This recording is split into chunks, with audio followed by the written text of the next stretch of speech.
Three carriers ply waters near where China has been engaged in a rising number of provocations. Fighter jets roared off the aircraft carrier's flat top into the night, their afterburners glowing. The scene aboard the U.S. Carl Vinson, visited recently by Radio Free Asia journalists, came during recent joint exercises by American and Japanese naval vessels in the Philippine Sea that included 2 U.S. aircraft carriers and 1 Japanese helicopter carrier. It was a show of force in a patch of ocean where Chinese provocations have increased.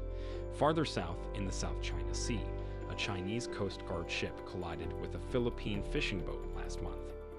Naval officers aboard the ships said the exercises were simply meant to maintain freedom of the seas and improve cooperation between their navies, not send a warning signal to China or North Korea, at least overtly. We don't have any kind of intention to respond to that kind of frustration, Rear Admiral Kazushi Yokota of Japan's Maritime Self-Defense Force told reporters at a joint press conference on November 6 aboard the U.S. Ronald Reagan, another aircraft carrier, also visited by the RFA journalists. We just conducted the joint exercise or activities for maintaining the free and operating Indo-Pacific Ocean and also for or improving our interoperability, just as our normal activity, he said. For its part, China has bristled at the exercises. The state-run Global Times cited Chinese military experts saying the joint drills tightened the instability of the region and definitely are not in the interest of the regional countries.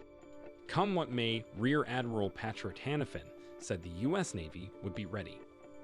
We are not directing this exercise for our activities or training against any particular crisis, Hanifin said during a separate news conference.